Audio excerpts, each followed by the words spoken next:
Shalom, Bapak Ibu Saudara. Kita teruskan studi kita, renungan kita dengan tema menjalankan kerajaan sorga di bumi.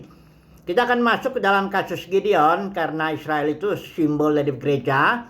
Dan Israel dalam meraih warisannya di tanah perjanjian, mereka harus berperang melawan 7 bangsa. Dan kita tahu zaman hakim-hakim orang Israel menyembah berhala, dan setelah itu Tuhan mengirimkan beberapa hakim untuk membebaskan orang Israel dari perbudakan 7 bangsa itu.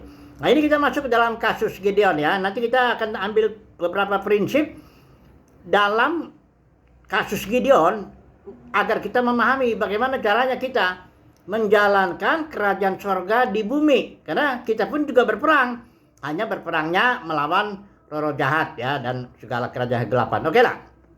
Kasus Gideon ini sudah ada di Hakim-Hakim pasal 678, juga kita baca 3 pasal itu, silakan kalau mau baca. Tapi intinya begitu, Israel itu dia menyembah berhala menyembah Baal berhala. Kemudian ditekan oleh bangsa Midian ya selama 7 tahun ya kalau ditekan di sini ya. Kalau saya baca di sini sedangkan 7 tahun lamanya.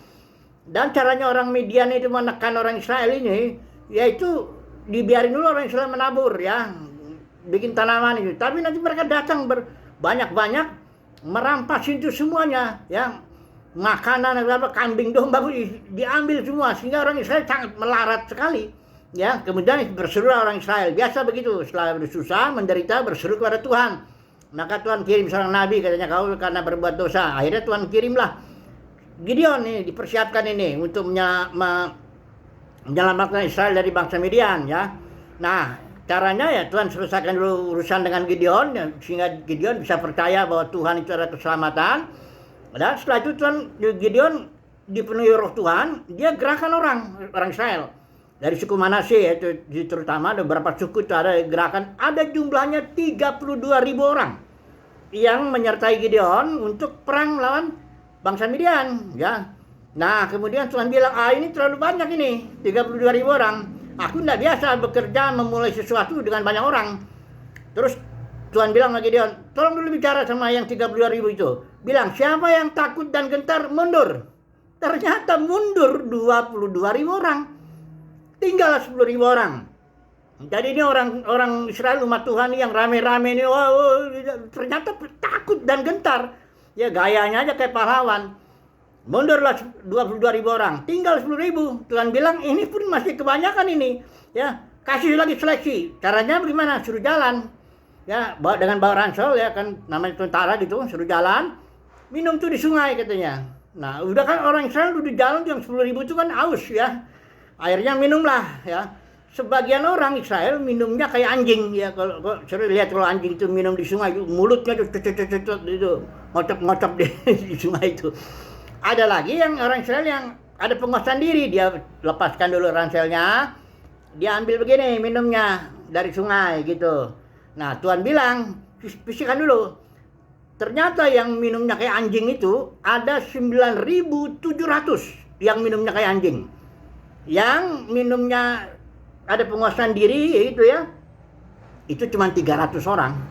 Terus Tuhan bilang, dengan yang ini, yang ada penguasaan diri nih ya, aku akan menyelamatkan engkau dari tangan Midian ya.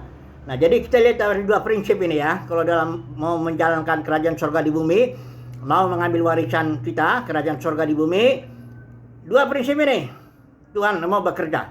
Pertama, jangan takut dan gentar. Kalau udah takut, udah nggak patas.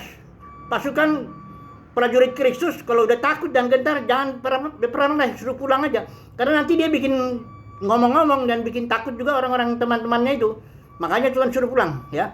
Jadi prinsip jauh, jangan takut dan gentar. Saudara saya, jangan takut dan gentar. Di Alkitab ini ada banyak tuh, sampai 365 apa. Tiap hari kalau saya baca Alkitab setahun habis ini ada satu kata Tuhan bilang jangan takut. Ya, di satu. Yang kedua, ada penguasaan diri. Ya, karena berperang ya namanya berperang, siapa yang enak berperang ya.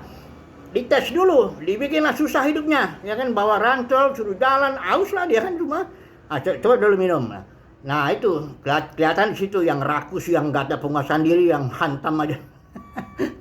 Gak boleh. Jadi prinsip yang kedua, kalau mau berperang, mau menjalankan kerajaan surga di bumi, mau mengambil warisan kita, ada penguasaan diri, ya. Nah, kemudian barulah dengan ketiga orang ini Tuhan bilang aku akan selamatkan yang kau. Cuman strateginya kembali ya kita lihat agak aneh. Yang 300 orang ini cuma dibilang bagi aja 3 ya dari 100 orang. Setelah itu bawa apa buyung itu apa tabung itu kasih obor, kasih di sini sangkakala ya. Jadi yang 100 orang yang masing-masing dengan Gideon 100 orang itu tiup sangkakala, pecahin buyung. Cuma begitu aja ya. Tapi tentara musuh itu jumlahnya ada 120.000 orang. Mereka malah saling bunuh. Lucu emang. Saling bunuh, barulah Gideon ngejar. Nah, waktu Gideon ngejar, barulah dia ajak lagi suku-suku lain mengejar juga ya. Suku Efraim juga diikut yang mengejar. Oke lah. Intinya kita dapat. Kalau saudara dan saya mendapat kasih karunia untuk menjalankan kerajaan surga di bumi, dua ini yang Tuhan akan bentuk kita. Pertama, kita nggak akan menjadi orang yang takut dan gentar. Nggak ada takut dan gentar, nggak ada. Kita jalanin aja hidup ini, hari lepas hari. Jalanin kerajaan surga di bumi. Nggak orang lain mau ngomong apapun, nggak peduli. Terus mau apapun masalah, nggak peduli. Kita akan maju. Namanya prajurit, ya. Malah Paulus bilang kepada Timotius, sebagai prajurit, ikutlah menderita. Jangan main enak-enak. Kalau tahu kita ini sedang perang, kok malah mau suksesnya, mau apa, mau kaya, mau apa kayak model teologi sukses itu, itu bukan. Nggak ada itu orang yang begitu tuh, nggak dapat itu. Oke, yang kedua, harus ada belajar penguasaan diri. Kita akan susah kok, itu masih kok. Firman Tuhan bilang kepadamu dikaruniai bukan aja untuk percaya, tapi untuk menderita bagi Kristus. Tapi ini memang jarang diomongin dalam khotbah-khotbah mimbar minggu biasanya. Siapa yang mau dengar khotbah minggu, udah capek Senin sampai Sabtu, di hari Minggu dibilang harus menderita. Tapi itulah kalau mau menjadi prajurit Kristus ya. Merebut warisan kita, menjalankan kerajaan surga di bumi, ya. Nah, satu lagi kita terakhir sebagai penutup, kita mau belajar dari Gideon. Karena begini, begitu orang Israel selesai dimenangkan, dibebaskan dari musuhnya, orang Israel bilang sama Gideon, engkau lah jadi raja kami dah dengan keturunanmu. Biasa, orang soal Israel itu minta raja itu udah biasa itu. Penyakitnya itu memang mengandalkan waktu zaman Saul begitu juga. Bukan berarti Tuhan tidak mau punya Israel menjadi satu kerajaan. Kan awalnya juga gitu. Engkau menjadi kerajaan imam. Tapi waktu Tuhan ada cara. Ada waktu Tuhan, ada cara Tuhan. Tidak boleh. Ini main paksa saja. Yesus juga pernah waktu menyembuhkan bikin roti, makan roti. Orang banyak langsung bilang mau memaksa Yesus menjadi raja secara tidak benar jalannya. Bukan begitu. Ya, Yesus yang raja. Tapi dia harus mati, bangkit, naik surga. Baru dia raja di sana. Duduk sebelah kanan Bapa. Oke lah. Tapi Gideon punya kesalahan, dia bikin itu, udah kalau saya nggak mau jadi raja, itu udah benar nih kalau saya baca ya di pasal 7 ya, pasal 7, pasal 8 ya, ayat 23, jawab Gideon pada mereka, aku tidak akan memerintah kamu, juga anakku tidak akan memerintah kamu, tapi Tuhan yang memerintah kamu. Ini perkataan Gideon benar, karena memang Tuhan akan memerintah langsung Israel, teokrasi begitu. Dia akan pakai emang para pemimpin nabi hakim-hakim yang semuanya. Tapi Tuhan yang memimpin langsung, ya. Makanya waktu orang Israel minta raja, Tuhan bilang sama Samuel, zaman Samuel itu, mereka bukan menolak engkau, mereka menolak aku sebagai rajanya. Nah, oke lah. Kemudian Gideon di ayat 27 dia bilang, dia mau bikin efod itu baju imam. Kumpulin semuanya emas, semuanya dari jarahan musuhnya. Dia bikin itu.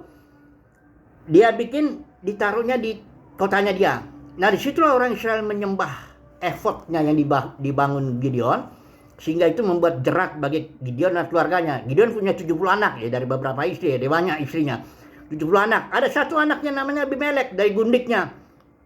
Abimelek ini mau jadi raja dan membunuh 70 anak kandung Gideon. Celaka sekali saudaraku. Seorang pahlawan dipakai Tuhan luar biasa. Ketika dia sudah mati, anak-anaknya saling bunuh, ya. Ini kan dalam bahasa Kristen banyak juga gitu kan. Hebat dia dipakai Tuhan, dia bangun gedung yang besar, bangun monumen yang besar, udah gitu ujung-ujungnya anak-anaknya berebut harta. Hati-hati ya saudaraku, ini kita belajar lah ya. Biarlah Tuhan yang mengatur. Jangan kita bangun kerajaan sendiri. Denominasi itu kerajaan sendiri. Nah itu masalah. Oke lah, kita nggak usah banyak ngomong. Saya udah banyak ngomong soal itu. Intinya bagaimana? Ya udah, kesimpulannya lah, kalau saudara dan saya mendapat kasih karunia untuk menjalankan kerajaan surga di muka bumi, 1, jangan takut. 2, ada penguasaan diri. 3, jangan bangun kerajaan sendiri, jangan bangun monumen, jangan bangun apapun juga, nanti jangan-jangan keturunan kita jadi saling berebut begitu ya, berebut harta ya. Ada banyak tuh kasus-kasus itu. Gembala sidang terbesar ya, sehingga di Indonesia ini saya sebut aja lah, anak main saham itu kena tahuan, bahkan nanti kena tangkap polisi ya, udah divonis dan sebagainya. Oke lah, kesimpulannya begitulah. Semoga saudara dan saya mendapat kasih karunia lah untuk menjalankan kerajaan surga di bumi dengan tidak takut sebagai prajurit Kristus. 2, ada penguasaan diri. 3, jangan bangun kerajaan sendiri ya. Haleluya, amin.